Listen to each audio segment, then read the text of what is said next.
En zo komen we bij de eerste prijs. De Prijs der fundamentele wetenschappen voor de periode 2016-2021 is verleend aan collega Professor Mohamed Lamkanfi van de Universiteit Gent. Graag nodig ik collega Anne De Paepe, gewoon lid van de Koninklijke Academie voor Geneeskundige van België en voorzitter van de jury uit om de Nederlandstalige laureaat voor te stellen. Meneer de minister, geachte voorzitters en de vaste secretaris van de academie, geachte aanwezigen. Met groot genoegen stel ik professor Mo Lamkanfi voor als laureaat voor de prestigieuze Vijfjaarlijkse Prijs der fundamentele geneeskundige wetenschappen voor een Nederlandstalige onderzoeker. Professor Lamkanfi is hoogleraar medische immunologie aan de UGent. Gent, verbonden aan de faculteit Geneeskunde en Gezondheidswetenschappen. Hij is een pionier van het inflammasoom-onderzoek en hij wordt aanzien als een van 's werelds toonaangevende wetenschappers in dit domein. Dit relatief jong, maar dynamisch onderzoeksveld is uitgegroeid tot een speerpunt in het hedendaags immunologisch onderzoek en het geniet aanzienlijke belangstelling in zowel de academische als de farmaceutische onderzoekssectoren. Inflammasomen zijn intracellulaire eiwitcomplexen die een belangrijke rol spelen in het opwekken van ontstekingsreacties bij diverse chronische inflammatoire ziekten. Reeds van bij het prille begin van het wereldwijd inflammasoomonderzoek, 20 jaar geleden, spitste professor Lamkanfi zijn onderzoek toe op het ontrafelen van de moleculaire mechanismen en de pathologische rol van inflammasomen bij ontstekingen en infecties. Hij ontdekte onder meer dat inflammasomen een centrale rol spelen in de productie van interleukine 1, een pyrogeen cytokine en de krachtigste veroorzaker van koorts in het menselijk lichaam. Onderzoek uit het laboratorium van professor Lamkanfi toonde tevens aan dat inflammasoomactivering in een immuuncel resulteert in een gespecialiseerde vorm van gereguleerde celdood, pyroptose genaamd. En dit proces van pyroptose is essentieel voor de secretie van het mature interleukine 1 in de bloedbaan en het op gang brengen van inflammatoire weefselschade bij interleukine 1 gedreven ontstekingen.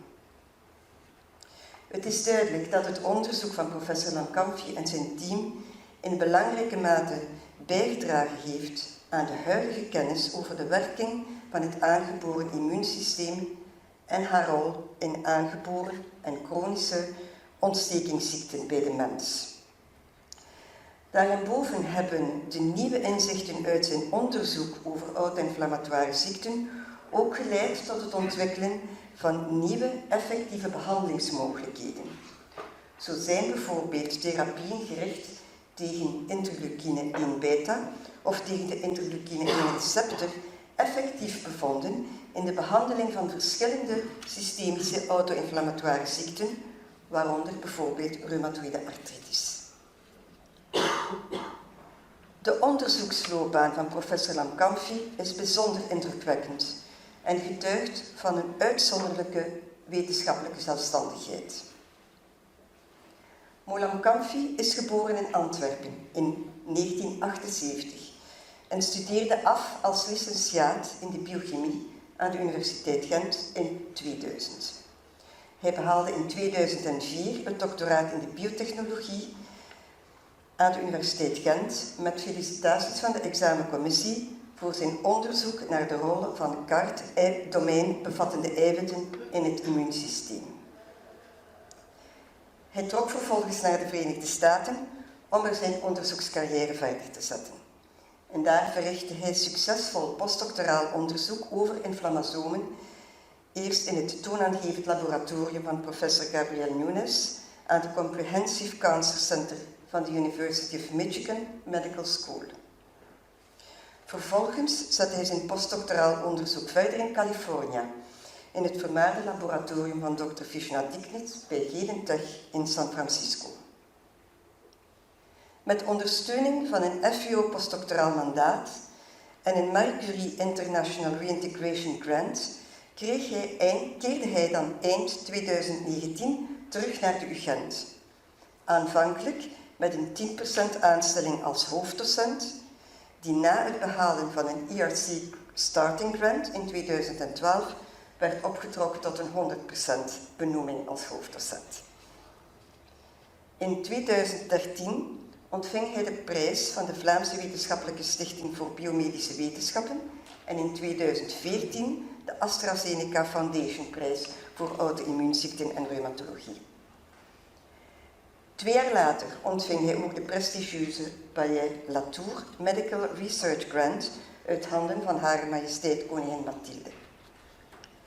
Als erkenning voor het baanbrekend karakter van zijn onderzoek werd hem door de European Research Council in 2007 ook een Consolidated Grant toegekend en kreeg hij nog 2 bijkomende ERC Proof of Concept Grants in respectievelijk 2016 en 2022. In 2017 werd professor Lamkanfi verkozen tot laureaat van de Koninklijke Belgische Academie voor Wetenschappen en Kunsten. En in 2018 werd hij gepromoveerd tot hoogleraar medische immunologie aan de UGent. Professor Lamkanfi combineerde zijn opdracht aan de Universiteit Gent aanvankelijk met die van groepsleider van het Not-like Receptor and Inflammasome Laboratory bij het Vlaams Instituut voor Biotechnologie. En in het jaar 2018-2019 zette hij een nieuw Innate Immunity Department op bij Janssen Pharmaceutica, met het oog op het ontwikkelen van inflammasoom-inhibitoren als nieuwe klasse van ontstekingsremmers. Na het succesvolle opzetten van deze therapeutische onderzoeksprogramma's spitste professor Lamkanfi zijn loopbaan opnieuw volledig toe op zijn fundamenteel en translationeel onderzoek aan de Universiteit Gent, waar hij momenteel focust op innovatieve single-cell technologieën voor het in kaart brengen van inflammasoom-gerelateerde ziekteprocessen bij patiënten met genetische en chronische ontstekingsziekten, alsook op de translatie ervan in nieuwe diagnostische en therapeutische oplossingen. Het onderzoekswerk van professor Lamkanfi resulteerde reeds in meer dan 150 wetenschappelijke publicaties in belangrijke tijdschriften, zoals Nature, Cell, Immunity en PNAS. Zijn onderzoek wordt graag geciteerd door collega-onderzoekers en hij wordt sinds 2017 jaarlijks vermeld in de Highly Cited Researcher-lijst van de Web of Science.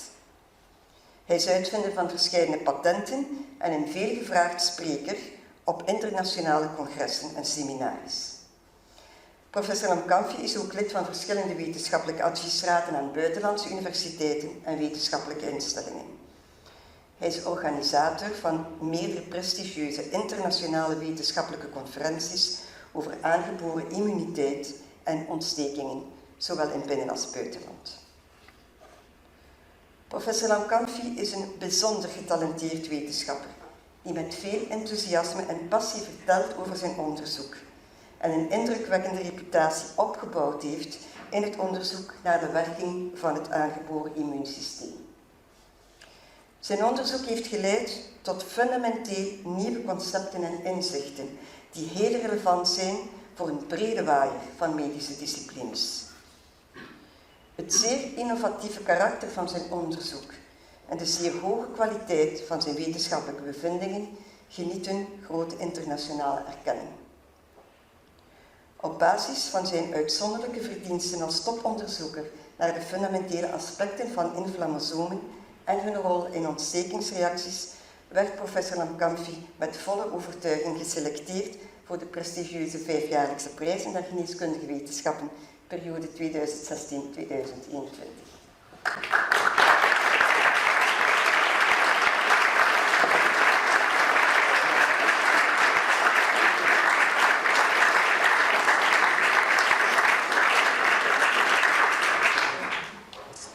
Ik heb dan nu ook de eer om meneer de vice-eerste minister Frank van den Broeke uit te nodigen de medaille aan de laureaat te overhandigen.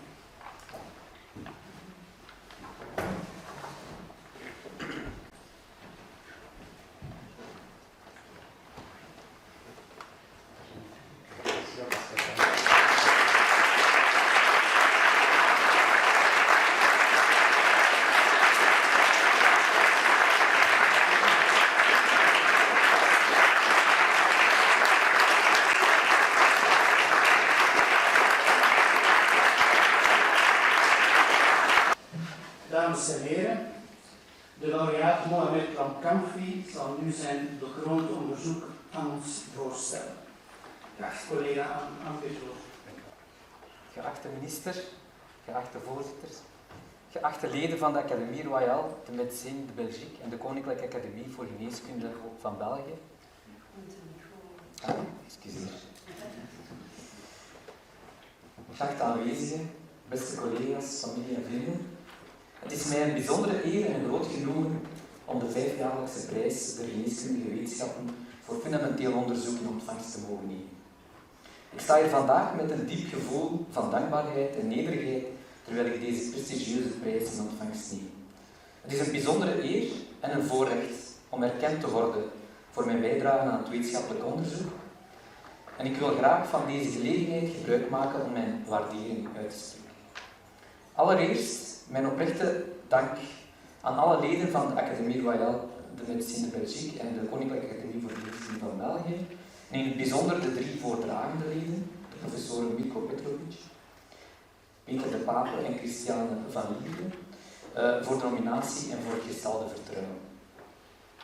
Tevens gaat mijn dank uit naar de voorzitter van de Academie, professor Brigitte Velkeneers, de voorzitter van het selectiecomité, professor Anne De Paepe, en de voltallige gemeenschappelijke jury die mijn werk heeft beoordeeld voor deze uitzonderlijk eervolle vermelding. Uw erkenning en steun zijn van onschatbare waarde voor mij en mijn collega's. Ze stimuleren ons om door te gaan met ons onderzoek en onze inspanningen om bij te dragen aan een beter begrip van het immuunsysteem, zodat nieuwe oplossingen kunnen aangereikt worden om de gezondheid en het welzijn van patiënten te verbeteren. Via deze weg wil ik ook mijn bijzondere dank uitspreken aan de federale minister bevoegd voor de volksgezondheid, meneer Van den Broeke, om tijd te maken in zijn drukke agenda om hier vandaag aanwezig te zijn voor de uitreiking van deze prestigieuze prijs. Ik wil ook mijn diepe waardering uitspreken voor mijn collega's en medewerkers van de vakgroep Inwendige Ziekten en Pediatrie, van de faculteit Geneeskunde en Gezondheidswetenschappen en ook van andere faculteiten aan de U Gent. En ook de collega's en mensen waarmee we samenwerken aan instellingen in binnen- en buitenland. Zonder uw voortdurende steun, samenwerking en inspiratie zou mijn werk niet mogelijk zijn geweest. Samen hebben we obstakels overwonnen die eigen zijn aan onderzoek, zoals iedereen die in het vakgebied zit zeker weet. We hebben ondanks deze moeilijkheden nieuwe ontdekkingen kunnen verwezenlijken en de grenzen van het biomedisch onderzoek proberen te verleggen.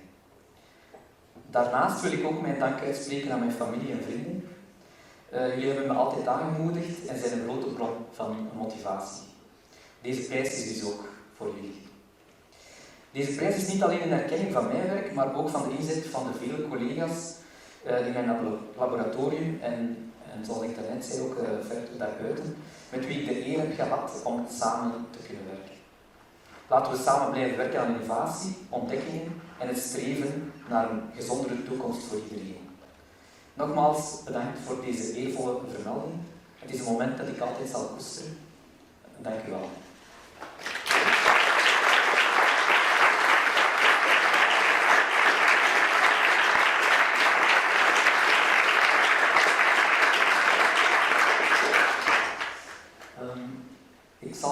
Ik heb een voorbereid. Daar is het.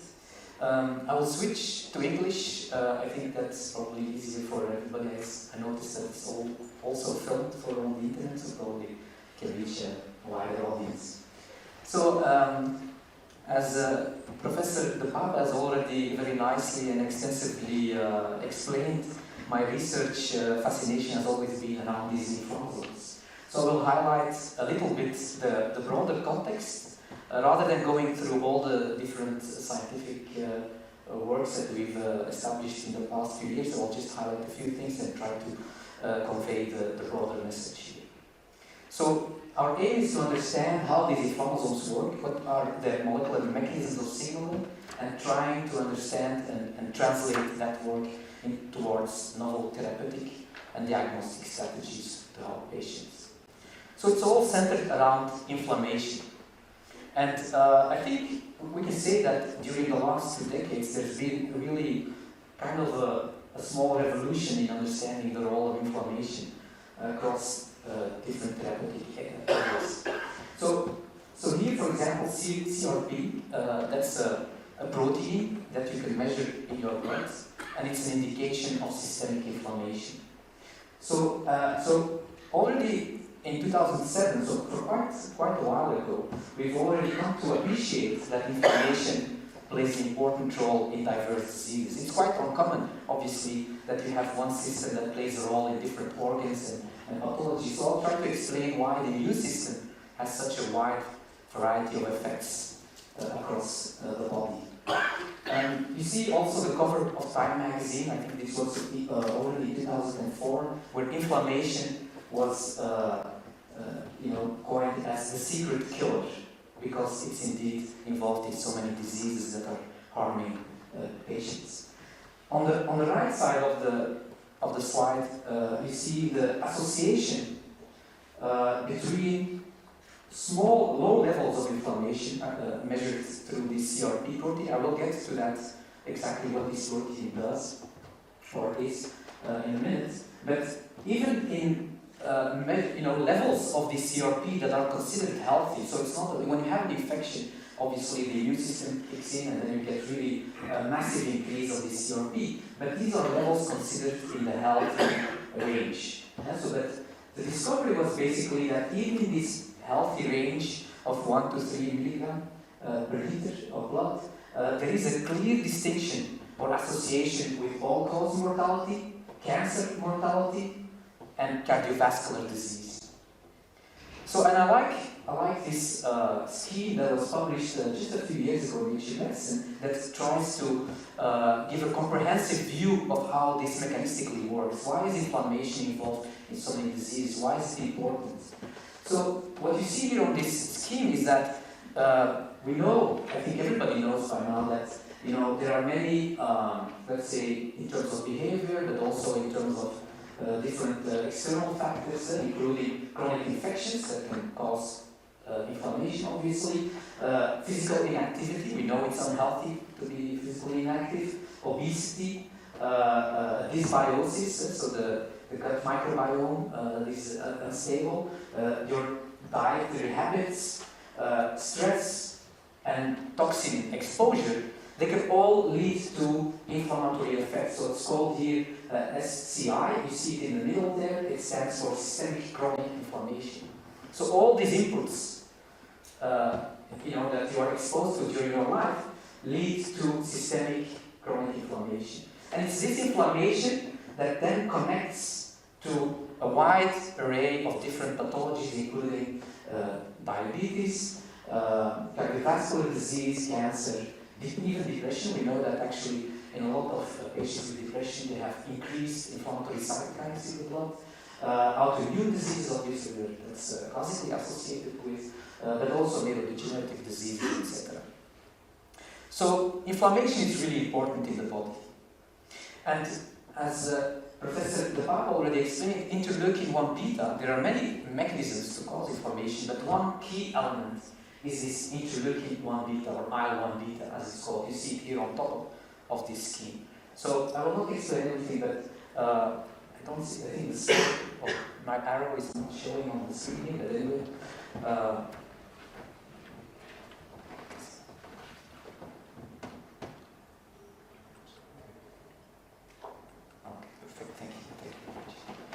So this IL-1 beta is the most potent fever-inducing molecule in the body. And so we've known this already for quite a while.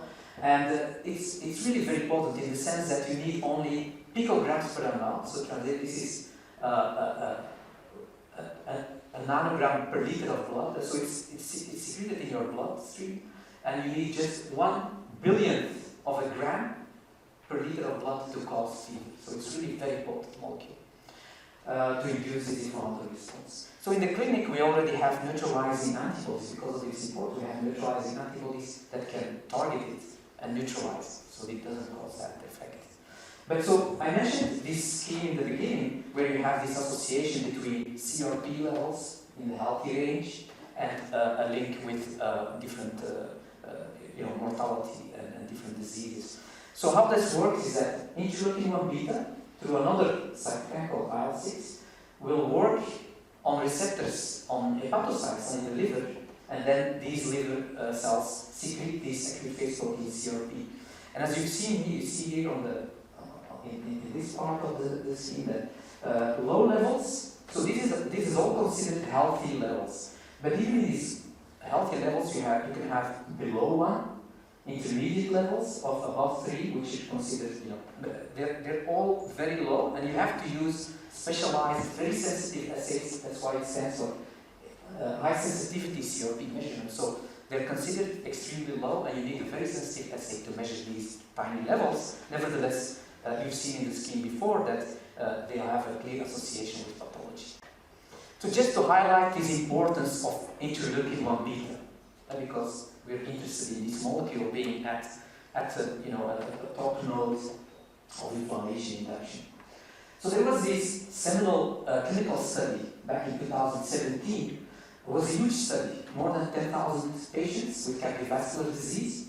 And it was not only seminal because of the size of the study, with a biologic, it's the largest in its kind, but it was also important because it showed for the first time in patients that independent of cholesterol control, you can have an effect on cardiovascular outcomes in patients by blocking inflammation. So it was not linked to cholesterol levels because these were measured during the trial, and the patients were largely on statins, so this was well controlled. There was no difference on that level. But by blocking inflammation, you had less cardiovascular outcomes in these patients. So that really established, and now it has created a completely new field of research where in the meantime also colchicine, another therapy to block inflammation, has recently been shown to also display this effect. So it's really exciting area to understand the role of inflammation in cardiovascular disease. So because it was such a large trial, they also had a postdoc analysis where they showed an effect, perhaps more expected, on gout attacks. So patients, you see this is placebo, the patients are placebo, and you see that the risk for the incidence of gout attacks was halved when you were on this IL-1 beta blocker. In osteoarthritis and hip replacement, again, a very clean effect. Even the lowest dose of treatment with this IL-1 blocker really reduced the number of hip replacements over time. But I think one of the most exciting things, and we actually don't really understand at this moment how come, is that what they observed in the study, although cancer patients were excluded from this study, it was a cardiovascular study. But again, because of the size, and it took 6 years, this study, so they had a number of patients that developed lung cancer, including other cancers, but they didn't have the power yet to make a statistically significant conclusion. But I thought this was actually the most striking effect. So you see here that there is a dose, so these are patients again in the placebo arm, they developed, a certain number of patients developed lung cancer. But when you block this IL-1, so this is a single anti-inflammatory mechanism that was blocked, you see that there is a dose-dependent reduction in the incidence of lung cancer by 67%, which I think is remarkable. And again, mechanistically, there's still a lot of work to be done to understand how come that if you block inflammation, the incidence of lung cancer decreases. So this is just to highlight a few studies which I think really point to a very critical role of this IL-1 beta molecule in different diseases across therapeutic areas. So how is this IL-1 beta made? Well, as Professor De Paepe already explained, it's the inflammasome is on top of this, controlling the production of this IL-1 beta. So the inflammasome is basically, let's say, an innate immune sensor. It's a sensor that detects trouble across, these are specialized immune cells. Of course, they are white blood cells in the bloodstream, but there are also resident macrophages, so a certain type of immune cell that live in different organs. So, including your brain, where they're called microglia, in your skin, where they're Langerhans cells, in your liver, they're called Kupffer cells, so but they're everywhere. And so their job is basically all the time to just survey the environment and check whether everything is okay. If not, they sound the alarm. So when there is a reason to sound the alarm, or at least they think there is a reason to sound the alarm, then they will gather two other proteins, and this happens inside these immune cells. So we're looking really on the inside of these immune cells. They detect some trouble, they recruit another protein called ASC and caspase-1, and together they assemble this inflammasome, a wheel-like structure. This wheel-like structure will activate a certain protein, a protease called caspase-1. So this is a protein that cleaves other proteins. And exactly what it does is basically, that's we're coming to where I1 kicks in. So this caspase-1, once the inflammasome has been assembled, will activate this interleukin-1 beta, together with some other molecules like interleukin-18 and gazelle D, which has another role. So this is, the inflammasome is really on top of this I1 beta. So this inflammasome comes in different flavors. So for today's presentation, I will just highlight some work we've done around the pyrine version, so the pyrine inflammasome, and the NLRP3 inflammasome. So especially this NLRP3 inflammasome has been linked again to many diseases in literature. A colleague from Trinity College in Dublin, Luke O'Neill, he's made a summary going through the literature in the last 20 years, and he came to over 54 diseases where it has been associated in scientific literature. There's also patients that carry gain-of-function mutations, so they have a genetic mutation in this NLRP3 gene, and this causes three syndromes, as you can see here. So these are typically periodic fever syndromes, but they suffer from systemic inflammation. You see that there's rash, that internally there's a lot of things going on across different organs. So again, the question here, I think, from a translational perspective is there a way to block this inflammasome? Because that would really shut down this whole IL-1-induced pathologies that we just discussed. So here, a colleague in Australia made a nice movie that again summarizes what, in terms of the mechanism, what I showed you before. We have these sensors inside an immune cell. They detect a problem, and then they undergo certain conformational changes, so they change their shape, and this allows them then to come together. So they really, all these units in this same immune cell, they come together and they make this oligomer, so it's a wheel-like structure. So that's the inflammasome, at least the start of it. So when this structure is created by these sensors, you see the top view, this is the reason for this ASC and this caspase-1 molecule that I mentioned earlier to come in. So they're just all basically moving towards this structure that is being built inside this immune cell that has detected something going on in your body. So it really creates a platform, kind of a molecular platform, where this caspase-1 comes in. This is when all these cascades come in, they kind of get activated. So then they start to cut this pro-IL-1 beta.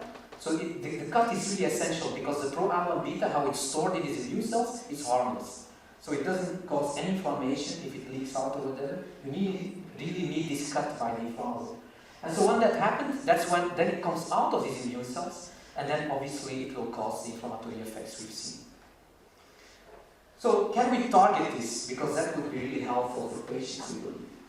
And so this dates back actually to my original research when I was at Genentech. We showed for the first time, yes, you can find a small molecule, so a potential therapy, let's say, that can specifically block this mechanism while not shutting down the rest of your immune system, because that causes other problems. Obviously, we have the immune system to protect us against infection. So you want to balance that out and really be very targeted in this way. So we showed for the first time this is possible. And with a solennelle molecule called Prijsuitreiking, that's actually used in diabetic patients, so there's a nice link between the work that's being presented here today.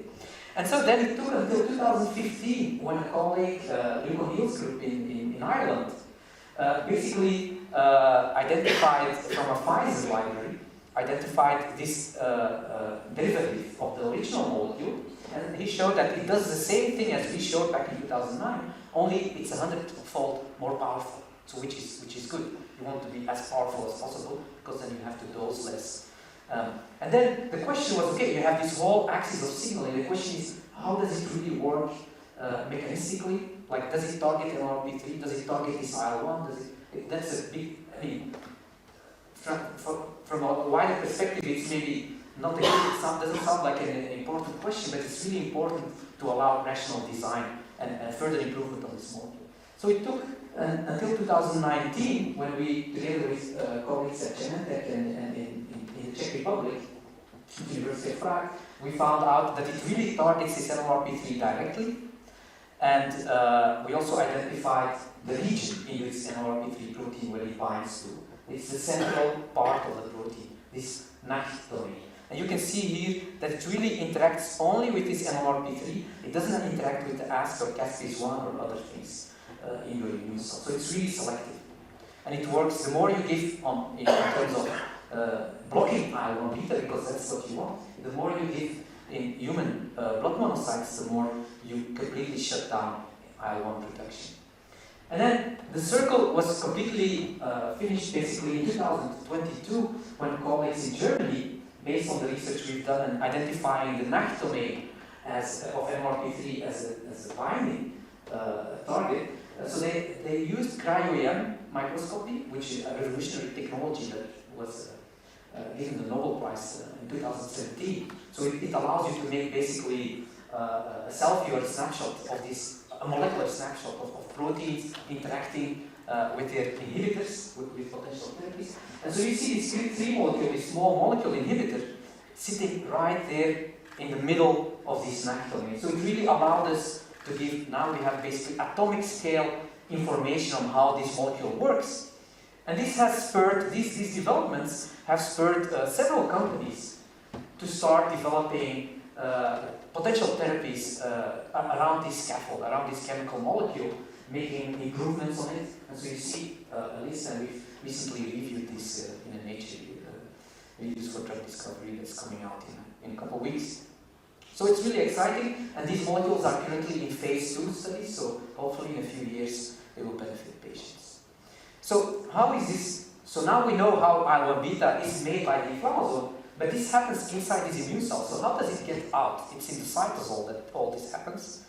And to address this question, how does it get out? I think it's an important question because maybe it gives us another angle to block the production and the secretion out of these immune cells into the bloodstream. So how does it get out? Because it's atypical, it's not like other cytokines like TNF or IL-6, which are also very important in the immune system, but it uses another route. So to answer this question, we focused on one of these genetic autoinflammatory diseases called FMF, Familial Mediterranean Fever. It's the most common monogenic autoinflammatory disease out there. There are an estimated 150,000 patients around the world suffering from this disease, and it's caused by mutations in a gene called MEF. It encodes for Prijzen, the other inflammasome. So to address this question, we made use of a mouse model that colleagues, again to show you the international perspective in doing research, we built on a mouse model that was generated by colleagues in the US at the National Institutes of Health, by Diagnostic group, years ago. So we asked, he kindly shared these mice with us, we transported them to Belgium, and why did we want these mice? Because these mice, they were special in the sense that one of these mutations that causes disease in patients, highlighted here in green, was knocked in genetically. So we deliberately made the same mutation that causes disease in patients, and we put it exactly in that position in the mouse genome. So this mouse is completely normal except this one amino acid, this one residue that has been tampered with.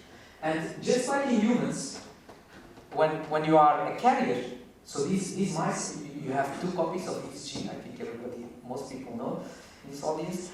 So when you are a carrier, you're not sick. So these mice look perfectly fine. They're just like control healthy mice. But when you carry the mutation on both alleles, so when it's a recessive disease in humans as well, then these mice are clearly rented, so they're sick. I mean, from externally, but also when you open them up, basically every organ is affected. And Diagnostic group has shown that this is IL-1 beta-driven pathology in these mice, just like with humans.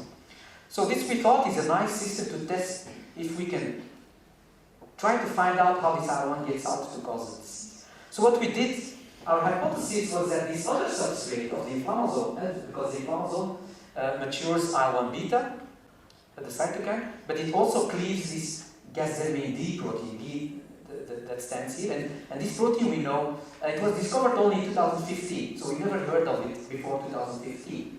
So it's quite recent in scientific terms. So what we know is that this gasdermin, when the inflammasome matures it makes a pore. And we ask, is this a pore through which this IL-1 is coming out into the bloodstream? So could we block this pore to test this in the mice, whether they get sick or maybe we can rescue them from this disease? And to make a long story short, the answer is yes. So here I show you these mice. So these are the sick mice that have the mutation on both alleles. So here are mice that carry the same mutation on both alleles, so they're supposed to be sick, because the inflammasome is active, the IL-1 is being made by the inflammasome, but we just block this pore. So the IL-1 is mature, ready to cause inflammation, but because the pore is not there, it's kept inside, and there is no way for an exit. And this really, and we were actually surprised. I was hoping that we would see some effect, but it was really remarkable that every organ we looked at, they're completely rescued from this disease. So it suggests that gasdermin D pores may be another therapeutic angle. You can see also that these mice have splenomegaly, but when we knock out the gasdermin D, they're completely fine. And a few months after we published this in this Familial Mediterranean Fever model, colleagues in China showed exactly the same in a CAPS model. So CAPS is this disease caused by mutations in NLRP3, the other inflammasome I mentioned earlier. So finally, I want to highlight some other work we've done in terms of diagnosis of the same disease, familial Mediterranean fever. So here is the challenge that my colleagues in the clinic, pediatric rheumatologists mainly, that treat these patients deal with. So I like this as part of an Novartis poster. I think that summarizes the challenge in terms of diagnosis. So this is therapy. It's a cheap one. It's from 1972 that colchicine has been around, and it's still the gold standard therapy for this disease, just like also in gout and some other inflammatory diseases. But it's really key to have a correct diagnosis as fast as possible for these patients. Unfortunately, today, it still, on average, takes 5 years before these people get the right diagnosis. So there's quite some misdiagnosis and in literature you can find cases where it has taken 44 years. So it really varies quite a bit. And as you can see from the poster, misdiagnosis is common. It says in a survey of 14 patients done by Novartis, 5 out of 14 patients, 5 were misdiagnosed with appendicitis, 3 underwent surgery, and many other things happened to these patients. So it's really critical to find the right diagnosis and put them on the right treatment, because if they also go untreated for the disease, there are serious consequences for them. So, given this insight in this inflammasome signaling, because this disease, as I showed you before, is caused by inflammasome activation, we thought to use this molecular knowledge and see if we can develop a functional, a lab assay that can tell us whether a patient with autoinflammatory disease has this disease or maybe another, because that's really the challenge. Is there are so many of these diseases, and in terms of symptoms, they're overlapping significantly. So that's really the challenge that colleagues are facing. So we set up a really nice collaboration with pediatric rheumatologists across Europe. I mentioned a few here, Louréat du Prix and Jos Krenkel's group, Vincent's group in Antwerp, my colleagues at Universiteit Gent, Joke and Filomé, Fabrice de Benedetti's group in Rome, and Piero Portincasa in Bari. And also, we also focused on colleagues in Southern Europe, because as the name says, familial Mediterranean fever, it's more prevalent around the Mediterranean, the Middle East. In Turkey, for example, or in Israel, we're now setting up diagnostic assay. I'll show you with colleagues in Tel Aviv in their clinical routine lab, where really hospitals are treating only the disease. In Turkey, 1 in 7 is carrying, so it's really quite prevalent, and also here, obviously, with migration, quite a few. So I'm pleased to say that we've analyzed, I think, over 50 patients from this rare disease, including 50 controls. And so I will not go into the details, but you can see here that all the blood samples that we test from around 50 controls, they're all, in this assay, they're all centered here. And then you can see that whether we get samples from Rome, from Ghent, from Antwerp, or other places, we've continued to do this assay, we can clearly differentiate them from people, healthy individuals, obviously, but also, more importantly, from patients that suffer from other autoinflammatory diseases, like cancer, AIDS, JI, etc. So here is just an example of 2 mutations that are very frequent and severe in this disease, showing that I think it's really the first functional assay, a blood assay. So I think implementation of this assay can really speed up diagnosis because basically in a day, less than a day, we can tell you yes or no, it can be this disease. So anyway, I will end there and just finish up with acknowledging all the different people in my lab that have contributed during the years. I hope I haven't forgotten anybody. Many moved on I'm very proud of that, both in industry and academia. Some setting up their own labs, some are in industry, both here in Belgium and across the world. And also, obviously, our many colleagues, both in Belgium and across the world, and last but not least, also our founders during all these years. Thank you.